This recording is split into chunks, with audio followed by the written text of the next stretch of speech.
Hello, good morning, जोहार। मैं संजय और आप देख रहे हैं न्यूज झारखंड। समय हो चला है झारखंड की खबरों को जानने का, झारखंड की खबरों से अपडेट होने का। तो चलिए जानते हैं आज की झारखंड की 25 मुख्य बड़ी खबरों को। झारखंड में झमाझम बारिश से लोगों को लू से मिली राहत। आज इन 7 जिलों में भारी बारिश का अलर्ट, लोगों को सावधान और सतर्क रहने की सलाह। झारखंड में पानी की बूंदों ने आग उगलती गर्मी से निजात दिलाई है। झारखंड में सभी जिलों का पारा 40 डिग्री से नीचे आ गया है। गुरुवार को दोपहर के बाद बोकारो, गढ़वा, गुमला, हजारीबाग, खूंटी, लातेहार, लोहरदगा, रामगढ़, रांची, सिमडेगा और पलामू में जमकर बारिश हुई है, जबकि कई अन्य क्षेत्रों में भी हल्के से लेकर मध्यम दर्जे की बारिश रिकॉर्ड की गई है। तो कई क्षेत्रों में तेज हवाएं भी चली, वज्रपात की घटना भी हुई। वही किसी भी जिले में हीट वेव इस दौरान नहीं देखा गया। बारिश के बाद झारखंड में मौसम सुहाना हो गया है। बारिश के बाद 6 डिग्री तक तापमान में गिरावट दर्ज की गई है। झारखंड में सबसे अधिक तापमान गोड्डा में 38.60 डिग्री दर्ज किया गया है। इधर मौसम विभाग के पूर्व अनुमान के अनुसार 26 जून तक राज्य में कई स्थानों पर गर्जन के साथ हल्के से मध्यम दर्जे की वर्षा होने की प्रबल संभावना है। आज शुक्रवार को राज्य के 7 जिलों में भारी बारिश को लेकर येलो अलर्ट जारी किया गया है। इस दौरान राज्य के उत्तर पूर्वी एवं दक्षिण पूर्वी भागों में गोड्डा, साहिबगंज, दुमका, पाकुड़, सरायकेला खारसवां, पूर्वी सिंहभूम, पश्चिमी सिंहभूम में भारी बारिश की संभावना जताई गई है। इस दौरान लोगों को सावधान और सतर्क रहने की सलाह दी गई है। किसानों से भी अपील की गई है कि आप मौसम खराब होने पर खेतों की ओर नहीं जाएं। अगर आप बाहर हैं और मौसम खराब हो रहा है तो जल्द से जल्द सुरक्षित स्थान पर आने की कोशिश करें। गलती से भी पेड़ के नीचे खड़े नहीं रहें। वही 3 से 4 दिनों में मानसून के झारखंड में प्रवेश करने की भी संभावना है। अब तीसरे जेटेट की तैयारी में सरकार, फिर नई नियमावली की अधिसूचना जारी। परीक्षा कब होगी यह तय नहीं।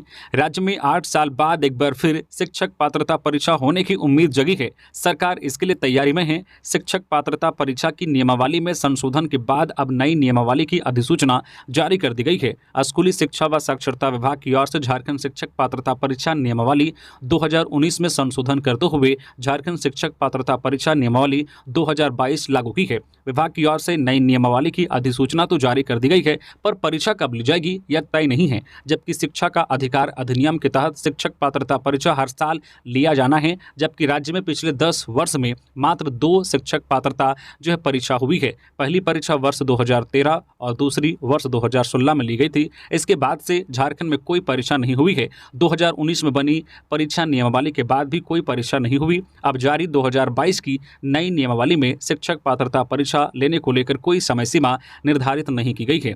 नई नियमावली में कई तरह के बदलाव किए गए हैं। यह बदलाव परीक्षा पैटर्न में हुआ है। इसके अतिरिक्त आरक्षित श्रेणी को अंकों के प्रतिशत में छूट दी गई है। वही परीक्षा की समय सीमा भी घटाई गई है। अब क्लास 6 से 8 के लिए 2.5 घंटे की परीक्षा ली जाएगी। जेटेट की परीक्षा में ST, SC, BC1, BC2 एवं दिव्यांग श्रेणी के उम्मीदवारों को अंक में न्यूनतम 5% की छूट दी जाएगी। वह विशेष रूप से कमजोर जनजातीय समूह के अभ्यर्थियों को शैक्षणिक प्रशैक्षणिक प्राप्त अंक में 7% की छूट दी जाएगी।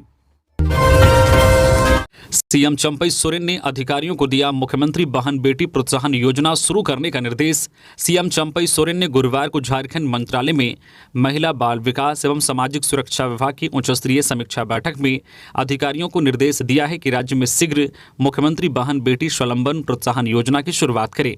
सीएम ने अधिकारियों से कहा है कि इस योजना के तहत 25 वर्ष से ऊपर तथा 50 वर्ष से कम उम्र की सभी वर्ग समुदाय की गरीब जरूरतमंद महिलाओं को आर्थिक सहायता प्रदान की जाएगी। सीएम ने कहा है कि हमारी सरकार झारखंड प्रदेश की महिलाओं की बेहतर शिक्षा, स्वास्थ्य एवं पोषण स्तर में सतत सुधार, महिला सशक्तिकरण, परिवार में महिलाओं की निर्णायक भूमिका सुनिश्चित कराने के लिए प्रतिबद्ध है। सीएम चंपई सोरेन ने अधिकारियों को निर्देश दिया है कि सीएम बहन बेटी स्वावलंबन प्रोत्साहन योजना का लाभ निर्धारित समय सीमा के अंदर सभी वर्ग समुदाय के पात्र महिलाओं को मिलना प्रारंभ हो। इस निमित्त विभाग अपनी पूरी तैयारी युद्ध स्तर पर करना सुनिश्चित करे। सीएम ने अधिकारियों को निर्देश दिया है कि इस महत्वपूर्ण योजना का व्यापक प्रचार प्रसार कराना भी अति आवश्यक है एवं विभाग व्यापक प्रचार प्रसार करने की कार्य योजना जल्द बनाए। सीएम ने अधिकारियों को निर्देश दिया है कि इस योजना से संबंधित सभी प्रक्रिया सरल और पारदर्शी हो या सुनिश्चित करे। किसानों की 2 लाख तक ऋण माफी योजना को लेकर सीएम चंपई ने अधिकारियों को दिए ये निर्देश। सीएम चंपई सोरेन ने गुरुवार को कृषि, पशुपालन एवं सहकारिता विभाग द्वारा संचालित विभिन्न योजनाओं एवं कार्यक्रमों की समीक्षा के क्रम में कहा है कि राज्य सरकार द्वारा झारखंड कृषि ऋण माफी योजना के तहत 2 लाख रुपए तक का ऋण माफ करने की योजना है। इससे पहले किसानों के 50,000 रुपए तक का लोन माफ किया गया था। ऐसे में जिन किसानों का कृषि ऋण बकाया है उनके एनपीए माफी के लिए बैंकों से बातचीत करें ताकि सरकार की इस योजना का ज़्यादा से ज़्यादा किसानों को लाभ मिल सके। इसके साथ मृतक लाभुकों का सही तरीके से सत्यापन करने के बाद ऋण माफी की राशि का भुगतान किया जाए। सीएम ने कहा है कि किसानों को सशक्त बनाने के लिए राज्य सरकार प्रतिबद्ध है। इस दिशा में कृषि और योजनाओं की बेहतरी के लिए कई योजनाएं हैं। इन योजनाओं का लाभ अन्नदाताओं को मिले, इसे निश्चित तौर पर सुनिश्चित करें, क्योंकि किसानों की समृद्धि से राज्य की ग्रामीण अर्थव्यवस्था को मजबूती मिलेगी। साथ ही सीएम ने कहा कि कृषि कार्यों में टाइम फैक्टर काफी मायने रखता है। ऐसे में किसानों के बीच जो है समय पर खाद बीज का वितरण करने के साथ अन्य कृषि से जुड़ी सामग्रियां उपलब्ध कराई जाए ताकि वे इसका पूरा सदुपयोग कर सके। सीएम ने कहा है कि राज्य के अलग अलग क्षेत्रों में जल स्तर में काफी जो विभिन्नताएं हैं। किसी इलाके में ग्राउंड वाटर लेवल काफी नीचे है तो कहीं या थोड़ा ऊपर है। ऐसे में किसी भी क्षेत्र में बोरिंग वहां के भूमिगत जल स्तर को देखते हुए किया जाए ताकि यह असफल साबित नहीं हो। मुख्यमंत्री से मिले राज्य पिछड़ा वर्ग आयोग के अध्यक्ष और विधायक प्रदीप यादव। मुख्यमंत्री चंपई सोरेन से गुरुवार को झारखंड मंत्रालय में राज्य के जो है दर्जा प्राप्त मंत्री सह राज्य पिछड़ा वर्ग आयोग के अध्यक्ष योगेंद्र प्रसाद महतो एवं विधायक प्रदीप यादव ने मुलाकात की। इस अवसर पर संयुक्त रूप से इन्होंने झारखंड सरकार द्वारा 19 जून 2024 को आयोजित मंत्रिपरिषद की बैठक में राज्य के भीतर जाति आधारित जनगणना कराए जाने के प्रस्ताव पर स्वीकृति दिए जाने के निर्णय को लेकर मुख्यमंत्री को बधाई दी तथा उनके प्रति आभार व्यक्त किया। खबरों में आगे बढ़ने से पहले अगर आप अभी तक न्यूज झारखंड चैनल को सब्सक्राइब नहीं किए हैं तो प्लीज चैनल को सब्सक्राइब करके बेल आइकन प्रेस कर दीजिए, जिससे आपको झारखंड की हर छोटी बड़ी खबर का अपडेट आप तक पहुंचता रहे। तो चलिए बढ़ते हैं खबरों की ओर। जाति आधारित जनगणना कराने की सरकार के फैसले का ओबीसी एकता अधिकार मंच ने किया स्वागत। चंपई सोरेन सरकार झारखंड में जाति आधारित जनगणना कराने का फैसला किया है जो स्वागत योग्य है। पिछड़ा वर्ग ओबीसी एकता अधिकार मंच झारखंड प्रदेश इसका स्वागत करती है और यह पिछड़ा वर्ग ओबीसी एकता अधिकार मंच का लगातार संघर्ष और आंदोलन का प्रतिफल है। चंपई सरकार से पिछड़ा वर्ग ओबीसी एकता अधिकार मंच यह मांग करती है कि जल्द से जल्द जाति आधारित जनगणना कराकर ओबीसी को आरक्षण बढ़ाते हुए ट्रिपल टेस्ट कराकर निकाय चुनाव कराया जाए ताकि ओबीसी समाज को राजनीतिक भागीदारी मिल सके। रांची के 9 अंचल अधिकारियों से उपायुक्त ने मांगा स्पष्टीकरण, जाने क्या है वजह। रांची के 9 अंचल अधिकारियों से उपायुक्त ने स्पष्टीकरण मांगा है। जिन अंचल अधिकारियों को नोटिस जारी किया गया है उनमें रातू, मांडर, नामकुम, कांके, हेहल, रांची शहर, बड़गाई और मांझी और अरगोड़ा के सीओ शामिल हैं। उपायुक्त राहुल कुमार सिन्हा के कार्यालय ने यह जानकारी दी है। उपायुक्त कार्यालय ने कहा है कि इन सभी अधिकारियों को नोटिस जारी करते हुए 2 दिन के अंदर स्पष्टीकरण देने को कहा गया है। दरअसल दाखिल खारिज समेत कई कार्यों में हो रहे विलंब की वजह से इन अंचलों के अधिकारियों को उपायुक्त ने नोटिस जारी किया है। 11वीं जेपीएससी की मुख्य परीक्षा का रास्ता साफ। 11वीं जेपीएससी की मुख्य परीक्षा मेंस का रास्ता साफ हो गया है।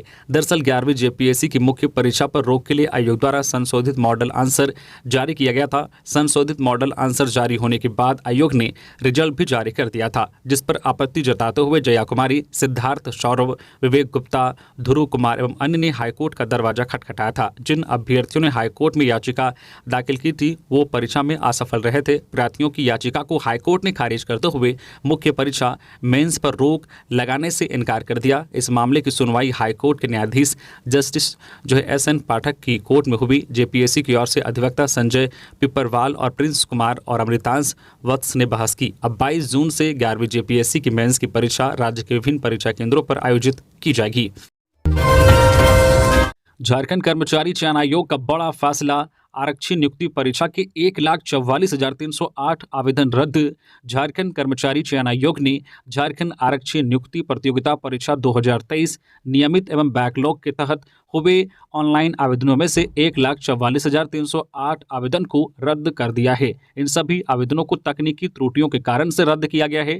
कर्मचारी चयन आयोग के अनुसार कुल 58,366 अभ्यर्थियों ने ऑनलाइन आवेदन के क्रम में जिलों का विकल्प ही नहीं दिया। इस कारण इनके आवेदन रद्द कर दिए गए। इसी तरह 77,950 अभ्यर्थियों ने परीक्षा शुल्क का भुगतान नहीं किया। वहीं 7,902 अभ्यर्थियों ने परीक्षा शुल्क का भुगतान तो किया, लेकिन फोटो एवं हस्ताक्षर अपलोड नहीं किया। दूसरी तरफ 90 अभ्यर्थियों द्वारा एक से अधिक आवेदन करने के कारण उनके आवेदन रद्द किए गए। नाखून से नोचा, मुंह में भर दिया तंबाकू, साहिबगंज में 9 साल की बच्ची की निर्मम हत्या। साहिबगंज जिले के बरहरवा थाना क्षेत्र के ग्राम सिर में एक 9 साल की बच्ची की हत्या कर दी गई है। हत्या के बाद शव को एक निर्माणाधीन भवन में फेंक दिया गया है। बच्ची के परिजनों ने दुष्कर्म के बाद हत्या की आशंका जताई है। घटना को लेकर बताया जा रहा है कि नाबालिग की मां बुधवार शाम 4 बजे बाजार गई थी। बाजार से लौटी तो देखा कि बच्ची घर पर नहीं है। आसपास में काफी खोजबीन के बाद भी उसका कुछ पता नहीं चला। घर वाले रात भर परेशान रहे। गुरुवार की सुबह खबर आई कि एक निर्माणाधीन मकान के कमरे में बच्ची का शव पड़ा हुआ है। जिसके बाद बच्ची की मां एवं अन्य लोग पहुंचे तो देखा कि उनकी बच्ची के शरीर पर कई जगह नाखून के निशान हैं। बच्ची के मुंह में तंबाकू डाल दिया गया है। कमर से नीचे कई जगह खून के निशान हैं। इसके बाद पुलिस को सूचना दी गई। बरहरवा थाना की पुलिस मौके पर पहुंची और शव को अपने कब्जे में लेकर छानबीन शुरू कर दी। नाबालिग की मां ने आशंका जताई है कि दुष्कर्म के बाद उनकी बेटी की हत्या कर दी गई है। परिजनों का रो रो कर बुरा हाल है। पुलिस ने गंभीरता से छानबीन शुरू कर दी है। हर बिंदु पर पुलिस जांच कर रही है। कल 22 जून से शुरू होगी जेपीएससी मुख्य परीक्षा।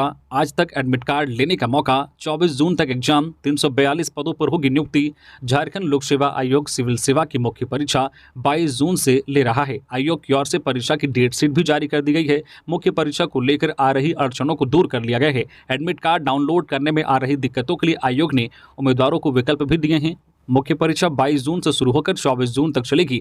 मुख्य परीक्षा 2 शिफ्ट में ली जाएगी। हर शिफ्ट 3 घंटे का होगा। पहला शिफ्ट सुबह 10 बजे से 1 बजे और दूसरा शिफ्ट दोपहर 2 से शाम 5 बजे तक का होगा। मुख्य परीक्षा के लिए केवल राजधानी रांची में 15 परीक्षा केंद्र बनाए गए हैं। सीएम चंपई सोरेन के निर्देश का दिखा असर। अधिकारियों ने इस मंदिर का किया सर्वे। झारखंड सरकार ने राज्य में आध्यात्मिक और धार्मिक पर्यटन स्थलों में विशेष ध्यान देने और पर्यटन क्षेत्र के रूप में विकसित करने पर जोर दिया है। इसी क्रम में सीएम चंपई सोरेन ने पर्यटन विभाग को पर्यटन स्थलों को विकसित करने का आदेश दिया था। अब उनका ये प्लान जमीन पर उतरता दिख रहा है। गुरुवार को पर्यटन विभाग के अधिकारियों ने रांची के पहाड़ी मंदिर का निरीक्षण किया। पर्यटन विभाग के अधिकारियों ने पहाड़ी मंदिर का दौरा किया। पर्यटन विभाग की टीम ने पहाड़ी मंदिर का सौंदर्यीकरण, विवाह मंडप, दर्शनार्थियों के लिए आरामशाला, पहाड़ी कॉरिडोर, ध्यान केंद्र और सेल्फी पॉइंट बनाए जाएंगे। आपको बता दें कि मुख्यमंत्री ने समीक्षा बैठक के दौरान अधिकारियों को राज्य के धार्मिक स्थलों को पर्यटन क्षेत्र के रूप में विकसित करने का आदेश दिया था। उन्होंने रामगढ़ के रजरप्पा स्थित मां छिन्नमस्तिका मंदिर को भी वर्ल्ड क्लास टूरिज्म में जो है साइट बनाने का निर्देश दिया था। वहीं पहाड़ी मंदिर में रोपवे बनाने की भी बात कही थी। शादी में डीजे बजाने को लेकर विवाद। मारपीट में 3 घायल, एक की हालत गंभीर, रिम्स रेफर।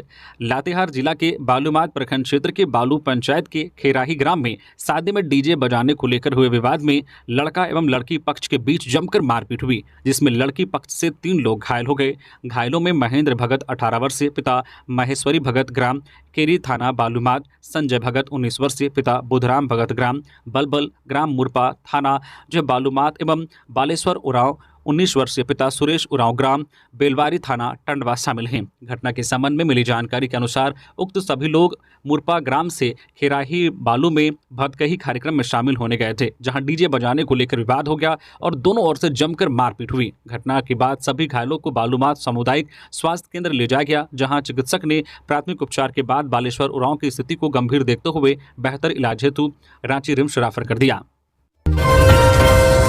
रामगढ़ में 11,000 वोल्ट की चपेट में आने से मजदूर की मौत। रामगढ़ के गोला थाना क्षेत्र के राजकीय प्राथमिक विद्यालय जांगी के छत में 11,000 वोल्ट तार के संपर्क में आने से रोला गांव निवासी सेटरिंग मिस्त्री सुमंत कुमार 35 वर्षीय की मौत घटनास्थल पर हो गई। घटना के संबंध में बताया जाता है कि उक्त विद्यालय में किचन का निर्माण कार्य किया जा रहा था। छत में सेटरिंग करने के दौरान वह 11,000 तार के संपर्क में आ गया। आनन फानन में उसे अन्य मजदूरों ने सामुदायिक स्वास्थ्य केंद्र गोला पहुंचाया, जहां चिकित्सकों ने उसे मृत घोषित कर दिया। इधर घटना के बाद गिरिडीह सांसद चंद्र प्रकाश चौधरी मृतक के घर पहुंचे। यहां उन्होंने घटना पर दुख जताया, साथ ही परिजनों से मिलकर हर संभव मदद करने का आश्वासन दिया। सांसद सामुदायिक स्वास्थ्य केंद्र गोला पहुंचे और निर्माण कार्य में लगे ठेकेदार को लापरवाही पर जमकर फटकार लगाया, साथ ही उचित मुआवजा देने का निर्देश दिया। इधर घटना के बाद परिजनों का रो रो कर बुरा हाल है। मृतक के छोटे छोटे बच्चे हैं। गांव में शोक की लहर है। नीट गड़बड़ी मामला, आरजेडी नेता कैलाश यादव की मांग, इस्तीफा दे शिक्षा मंत्री धर्मेंद्र प्रधान। नीट परीक्षा गड़बड़ी मामले में आरजेडी नेता कैलाश यादव ने केंद्रीय शिक्षा मंत्री धर्मेंद्र प्रधान के इस्तीफे की मांग की है। प्रदेश राजद महासचिव शाह मीडिया प्रभारी कैलाश यादव ने आगे कहा है कि नीट परीक्षा पेपर लीक मामले को लगभग 1 महीना बीतने को है, लेकिन इस मामले में आज तक केंद्र सरकार कोई ठोस निर्णय नहीं ले सकी है और न ही जांच में कोई पुख्ता परिणाम सार्वजनिक किया गया है। कहा है कि सही तरीके से जांच होने पर जो बड़ा घोटाला साबित हो सकता है। नीट धांधली के खिलाफ कांग्रेस का विरोध मार्च आज। झारखंड प्रदेश कांग्रेस आज 21 जून को नीट परीक्षा में भ्रष्टाचार के खिलाफ रांची के शहीद चौक से राजभवन तक विरोध मार्च आयोजित करेगी। इस कार्यक्रम के जरिए केंद्रीय शिक्षा मंत्री को बर्खास्त करने की मांग की जाएगी। यह कार्यक्रम सुबह 11:30 बजे शहीद चौक से शुरू होगा। यह जानकारी प्रदेश मीडिया प्रभारी राकेश सिन्हा ने दी। मानसून के मद्देनजर नाले नालियों की तलहटी की सफाई कराएं। अरवा राजकमल, राज्य के सभी शहरी निकायों में मानसून के मद्देनजर नाले नालियों की सफाई कराने के लिए सभी आवश्यक कदम उठाना प्राथमिकता होगी। साथ ही सभी निकायों में जल जमाव की समस्या के रोकथाम के उपाय किए जाएंगे। इसके लिए निकायों के अधिकारियों को प्रभार ग्रहण करने के साथ ही निर्देश भी जारी कर दिया गया है। गुरुवार को नगर विकास सचिव अरवा राजकमल ने चंद्रशेखर से प्रभार ग्रहण करने के बाद ये बातें कही। उन्होंने कहा कि पेयजल आपूर्ति एवं सीवरेज संबंधित चालू योजनाओं को गति प्रदान कर उसका लाभ आम जनता को दिलाना उनकी प्राथमिकता होगी। इसकी जल्द ही समीक्षा की जाएगी। श्री राजकमल ने कहा है कि नगर विकास से संबंधित जो है दीर्घावधि योजनाओं के क्रियान्वयन के लिए सुधारात्मक निर्णय लेकर सकारात्मक पहल की जाएगी। 15 जुलाई तक लंबित छात्रवृत्ति का भुगतान हर हाल में करे दीपक बिरवा। छात्रवृत्ति भुगतान किसी प्रकार से लंबित ना रहे, इसके लिए योजनाबद्ध तरीके से कार्य करें। साथ ही जिला स्तर पर समन्वय स्थापित कर छात्रों को छात्रवृत्ति का लाभ दे। ये बातें मंत्री दीपक बिरवा ने कही। मंत्री गुरुवार को आदिवासी कल्याण आयुक्त अजयनाथ झा को निर्देश दे रहे थे। मंत्री ने हर हाल में 15 जुलाई तक लंबित छात्रवृत्ति का भुगतान करने का निर्देश अधिकारियों को दिया है। मंत्री के आदेश पर प्री एवं पोस्ट मैट्रिक छात्रवृत्ति के वितरण को निर्धारित समय सीमा के अंदर वितरित करने के लिए सभी उपायुक्तों को आदिवासी कल्याण आयुक्त ने पत्र लिखा है। साथ ही शैक्षणिक सत्र 2023-24 एवं पूर्व के सभी लंबित छात्रवृत्ति का भुगतान 15 जुलाई तक पूरा करने का लक्ष्य प्राप्त करने का निर्देश मंत्री ने दिया है। वहीं 31 अक्टूबर 2024 तक शैक्षणिक सत्र 2024-25 का भुगतान भी पूरा करने के प्रति गंभीरता से कार्य करने की बात दीपक बिरवा ने कही है। विस्थापन और भूमि अधिग्रहण के मुद्दों पर हमारे सांसद जनता की आवाज बनेंगे, सुदेश महतो। आसू पार्टी अध्यक्ष सुदेश कुमार महतो ने डुमरी और गिरिडीह विधानसभा में आयोजित आभार यात्रा के दौरान कहा कि राष्ट्रीय स्तर पर विस्थापन और भूमि अधिग्रहण के मुद्दों पर हमारे सांसद मुखरता के साथ जनता की आवाज बनेंगे। सुदेश ने कहा है कि राज्य की उन्नति के प्रति हमारी सोच और हमारा ध्येय व्यापक है। हमारा हर एजेंडा राज्य और राज्यवासियों के प्रति समर्पित है। लोकसभा चुनाव में अपनी सहभागिता सुनिश्चित करने वाले सभी लोगों के प्रति हम अपनी कृतज्ञता व्यक्त कर रहे हैं। सुदूर गांवों में बसने वाले ग्रामीणों ने बढ़ चढ़कर अपने मताधिकार का प्रयोग किया है। इससे लोकतंत्र को बल मिला है। शहर हो या गांव, हमें सभी जगहों के मतदाताओं ने अपना प्यार और आशीर्वाद दिया है। उनकी सेवा और क्षेत्र का विकास हमारा दायित्व है। इस दायित्व का निर्वहन पूरी निष्ठा से करेंगे। उन्होंने डुमरी और गिरिडीह विधानसभा की जनता का लोकसभा चुनाव में चंद्र प्रकाश चौधरी के पक्ष में दिए जनादेश के लिए आभार प्रकट किया। हजारीबाग के दनुआ घाटी में 2 ट्रकों में जोरदार टक्कर। चौपारण के दनुआ घाटी में गुरुवार को 2 वाहनों के बीच जोरदार टक्कर हो गई, जिसमें एक ट्रक चालक गंभीर रूप से घायल हो गया। जानकारी के अनुसार ट्रक चालक अहमद फिरोज ने बताया कि गाड़ी में नर्सरी पौधा लोड है जो कोलकाता से गुजरात जा रहा था। उसी क्रम में सांझा ब्रेकर के पास ब्रेक लगाने पर पीछे से आ रहे ट्रक ने जोरदार टक्कर मार दी, जिससे दोनों गाड़ियां अनियंत्रित होकर पलट गई। दोनों गाड़ी करीब 10 फीट नीचे जा गिरी। वही दूसरे ट्रक में लोहे का एंगल लोड था। घटना की जानकारी मिलते ही एनएचआई एम्बुलेंस मौके पर पहुंचकर चालक जो है मिंटू गुप्ता और सत्येंद्र कुमार को सरकारी हॉस्पिटल पहुंचाया गया, जहां दोनों का इलाज चल रहा है। जातिगत जनगणना का सरकार का प्रयास सराहनीय। 20 वर्षों तक भाजपा ने मूलवासी आदिवासियों को अधिकार से रखा था वंचित। प्रदीप यादव। कांग्रेस विधायक दल के उपनेता प्रदीप यादव के मुताबिक झारखंड कैबिनेट द्वारा जो जातिगत जनगणना के लिए प्रस्ताव को मंजूरी मिलना उन सभी वर्गों के विकास के लिए दरवाजे खोल देगा जिन्हें उनके भागीदारी के हिसाब से हिस्सेदारी नहीं मिली है। कांग्रेस भवन में गुरुवार को आयोजित संवाददाता सम्मेलन के दौरान उन्होंने प्रस्ताव पारित होने पर मुख्यमंत्री चंपई सोरेन, कैबिनेट के सदस्यों सहित कांग्रेस एवं गठबंधन में शामिल सभी दलों को धन्यवाद दिया। उन्होंने कांग्रेस के पूर्व अध्यक्ष राहुल गांधी को भी धन्यवाद देते हुए कहा कि राहुल गांधी ने इस मुद्दे पर सड़क से लेकर सदन तक संघर्ष किया और आज हम इस मुकाम पर पहुंचे हैं। प्रभारी गुलाम अहमद मीर, प्रदेश अध्यक्ष राजेश ठाकुर लगातार इसे लेकर सरकार से बात कर रहे थे। लातेहार में पंचायत सेवक घूस लेते गिरफ्तार, एसीबी की टीम ने 5,000 लेते पकड़ा, योजना के भुगतान के लिए मांगे थे पैसे। लातेहार जिले में पलामू एसीबी की टीम ने बड़ी कार्रवाई करते हुए बालूमाथ प्रखंड के सेरेगड़ा पंचायत के पंचायत सेवक अर्जुन राम को 5,000 रुपये घूस लेते रंगे हाथ गिरफ्तार किया है। गिरफ्तार करने के बाद एसीबी की टीम अपने साथ पंचायत सेवक को पलामू ले गई। बताया जाता है कि 15 वित्त योजना के तहत ईटा सोलिंग निर्माण का कार्य जो है पूर्ण हो गया था। योजना का भुगतान के लिए पंचायत सेवक अर्जुन राम द्वारा 5,000 रुपये घूस मांगी जा रही थी, जिसकी शिकायत लाभुक ने पलामू एसीबी टीम को दी। मामला दर्ज करने के बाद जो है पलामू एसीबी की टीम ने जो है मामला सत्यापन किया, जिसमें मामला सत्य पाया गया। इसके बाद गुरुवार को एसीबी की टीम ने लाभुक को 5,000 रुपये देकर भेजा। जैसे ही पंचायत सेवक घूस का पैसा लिया, वैसे ही एसीबी की टीम ने उसे रंगे हाथ धर दबोचा। इधर एसीबी टीम के कार्रवाई से प्रखंड के कर्मियों में हड़कंप मच गया है। झारखंड विधानसभा नियुक्ति घोटाला मामले में सुनवाई पूरी, फैसला सुरक्षित। झारखंड हाईकोर्ट के जस्टिस एसएन प्रसाद व जस्टिस एके राय की खंडपीठ में विधानसभा नियुक्ति घोटाला मामले में सुनवाई हुई। सभी पक्षों की बहस पूरी होने के बाद अदालत ने अपना फैसला सुरक्षित रख लिया है। अदालत ने सभी पक्षों को शनिवार तक अपना लिखित बहस अदालत में प्रस्तुत करने का निर्देश दिया है। प्रार्थी शिवशंकर शर्मा ने इसको लेकर जनहित याचिका दाखिल की है। याचिका में कहा गया है कि विधानसभा नियुक्ति घोटाला मामले में सरकार ने जस्टिस विक्रम आदित्य प्रसाद आयोग का गठन किया था। आयोग ने जांच कर रिपोर्ट राज्यपाल को सौंप दिया था। तत्कालीन राज्यपाल ने रिपोर्ट के 30 बिंदुओं पर कार्रवाई करने का निर्देश विधानसभा अध्यक्ष को दिया था, लेकिन अब तक कोई कार्रवाई नहीं की गई है। गिरिडीह में ग्रामीण डॉक्टर के बेटे के अपहरण मामले में 6 अपराधी गिरफ्तार। गिरिडीह जिले के देवरी थाना क्षेत्र के चतरो गांव निवासी ग्रामीण चिकित्सक डॉक्टर लक्ष्मण दास के पुत्र पवन दास के अपहरण कांड में शामिल 6 अपराधियों को पुलिस ने गिरफ्तार कर लिया है। गिरिडीह पुलिस ने जिन अपराधियों को गिरफ्तार किया है उनमें इस गिरोह का सरगना देवरी थाना क्षेत्र के कोसोंग गोदो दिघी गांव निवासी संजय पासवान भी शामिल हैं। अन्य 5 लोगों के नाम संजय राम, जमुआ थाना क्षेत्र के चचघरा निवासी महेश कुमार वर्मा, पचम्बा थाना क्षेत्र के जो है जगपतारी का सदाम अंसारी, नवाडी ओपी क्षेत्र के बेरहाडी राजकुमार वर्मा, गांवा थाना क्षेत्र के पिहरा के मुफर शामिल हैं। इन सभी आरोपियों के पास से पुलिस ने एक लोडेड देसी पिस्टल के साथ 3 कारतूस, अपहरण में इस्तेमाल की गई कार, अपहृत युवक पवन कुमार दास की बाइक के साथ कुल 4 बाइक, 6 मोबाइल फोन सेट बरामद किए गए हैं। गिरिडीह के एसपी दीपक कुमार शर्मा ने गुरुवार को जो है यह जानकारी दी है। एसपी दीपक कुमार शर्मा ने बताया कि 13 जून 2024 को देवरी थाना क्षेत्र अंतर्गत ग्राम चतरो निवासी डॉक्टर लक्ष्मण दास के पुत्र पवन दास का अपहरण कर लिया गया था। वह उस वक्त अपनी दुकान से घर लौट रहे थे। संजीव लाल और जहांगीर की बढ़ेंगी मुश्किलें, ईडी जब्त कर सकती है जमीन। झारखंड टेंडर कमीशन मामले में ईडी की गिरफ्त में आए ग्रामीण विकास विभाग के पूर्व मंत्री आलमगीर आलम के पीएस संजीव लाल और संजीव लाल के नौकर जहांगीर की मुश्किलें बढ़ती नजर आ रही है।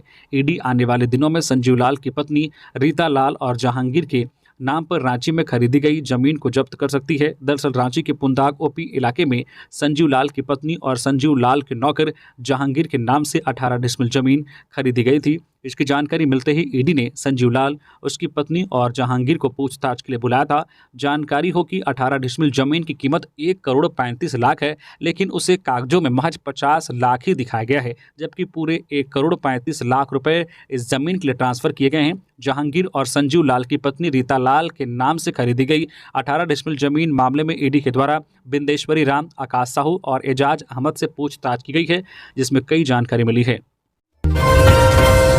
सीबीआई करे नीट पेपर लीक मामले की जांच, एनटीए के चेयरमैन और मंत्री की हो गिरफ्तारी। सुप्रियो भट्टाचार्य, जेएमएम महासचिव और प्रवक्ता सुप्रियो भट्टाचार्य ने गुरुवार को प्रेस वार्ता में कहा कि नीट पेपर लीक मामले की जांच सीबीआई करे। साथ ही उन्होंने इस मामले में एनटीए, नेशनल टेस्टिंग एजेंसी के चेयरमैन और मानव संसाधन मंत्री की गिरफ्तारी की मांग की है। कहा कि वर्तमान समय में होने वाले इस तरह के सारे फर्जीवाड़े बीजेपी के शासनकाल में हुए हैं। झारखंड कांग्रेस की 21, 23 और 24 जून को होने वाली समीक्षा बैठक स्थगित। 21, 23 एवं 24 जून को होने वाली चुनाव परिणाम समीक्षा समिति की बैठक स्थगित कर दी गई है। जानकारी देते हुए कांग्रेस जो प्रदेश प्रवक्ता सोनाल शांति ने बताया है कि देश में हुए नीट पेपर लीक के मामले में राज्यव्यापी प्रदर्शन का आयोजन 21 जून यानी कि आज किया गया है। उसे देखते हुए समीक्षा बैठक स्थगित की गई है तथा आगामी विधानसभा चुनाव को लेकर दिल्ली में कांग्रेस अध्यक्ष मल्लिकार्जुन खड़गे की अध्यक्षता में झारखंड के लिए बैठक आयोजित की गई है, जिसमें झारखंड से वरीय नेतागण भाग लेंगे। इस वजह से 23 एवं 24 जून को विभिन्न लोकसभा के लिए होने वाली समीक्षा समिति की बैठक स्थगित कर दी गई है। सोनाल शांति समिति अब 29 जून को रांची लोकसभा, 30 जून को चतरा लोकसभा के लिए, चतरा एवं लातेहार में 1 जुलाई को, लोहरदगा एवं खुंटी में 2 जुलाई को और 3 जुलाई को धनबाद लोकसभा में समीक्षा बैठक करेगी। गरीब, युवा, किसान और महिलाओं की योजना के लिए सरकार के पास नहीं है पैसे। बाबूलाल मरांडी। बीजेपी प्रदेश अध्यक्ष बाबूलाल मरांडी ने गुरुवार को राज्य सरकार पर निशाना साधते हुए कहा है कि राज्य सरकार युवाओं, महिलाओं, किसानों, गरीबों की योजनाएं चलाने के लिए पैसे का रोना रोती है। गठबंधन सरकार के पास महिलाओं को चूल्हा खर्च देने के नाम पर 2,000 रुपये तक नहीं है। बेरोजगारी भत्ता देने में सरकार की रूह कांप उठती है। किसानों की 2 लाख तक कर्ज माफ़ी करने में सरकार के पास पैसे नहीं बचते हैं। गरीबों की थाली में 2 वक्त की रोटी मुहैया कराने में पैसे की कमी हो जाती है। कहा, लेकिन इसी गठबंधन सरकार के लिए खुद के लिए पैसे की कोई कमी नहीं है। मरांडी ने कहा है कि जहां मुख्यमंत्री जी को महीने के 80,000 रुपये, मंत्री और राज्य मंत्री को 65,000 रुपये और विधायकों को 40,000 रुपये कम पड़ जाते हों, वही झारखंड की आम जनता के भविष्य और जीवन यापन के लिए सरकार के पास 2 आना भी नहीं है। कहा है कि एक ऐसी सरकार है जिसकी बुनियादी सुविधाएं मुहैया कराने में सांसें फूलने लगती हो, छात्रों के लिए नौकरी का विज्ञापन निकालने में हाथ थरथराने लगते हों। कहा है कि मजदूरों की मजदूरी बढ़ाने में जिनकी इंसानियत मर जाती हो, वैसी सरकार का ना रहना ही अच्छा है। विस्थापितों की मदद के लिए सांसद ने बढ़ाया हाथ। रेलवे स्टेशन के विस्थापित दुकानदारों की समस्याओं को लेकर डीआरएम से मिली सांसद जोबा मांझी। पश्चिमी सिंहभूम के चक्रधरपुर रेल मंडल के डीआरएम अरुण जतोह राठौड़ से सांसद जोबा मांझी ने भेंट वार्ता कर दुकानदारों की समस्याओं से अवगत कराया और कहा कि विस्थापित हुए दुकानदारों को पुनर्वास के तहत दुकान आवंटित किया जाए। इस दौरान डीआरएम ने बताया कि रेलवे स्टेशन क्षेत्र में कॉमर्शियल पार्किंग बनाने की योजना है, जिसको लेकर आसपास के दुकानदारों को दुकान खाली करने का निर्देश दिया गया है। वही भविष्य में अलग से दुकान बनाई जाएगी, जिसमें आवेदन के आधार पर दुकानों का आवंटन भी होगा। कृष्ण मोहन प्रसाद, स्वरूप चक्रवर्ती, संतोष मिश्रा के अलावा काफी संख्या में दुकानदार मौजूद रहे। तो ये थी आज की झारखंड की टॉप बड़ी खबरें। इसी तरह से झारखंड की हर छोटी बड़ी खबर देखने के लिए आप हमारे चैनल न्यूज झारखंड चैनल को सब्सक्राइब करके बेल आइकन प्रेस कर दीजिए, जिससे झारखंड की हर छोटी बड़ी खबर का अपडेट आप तक पहुंचता रहे। तो अभी के लिए बस इतना ही, हमें दीजिए इजाजत, फिर मिलते हैं नेक्स्ट खबरों के साथ। धन्यवाद।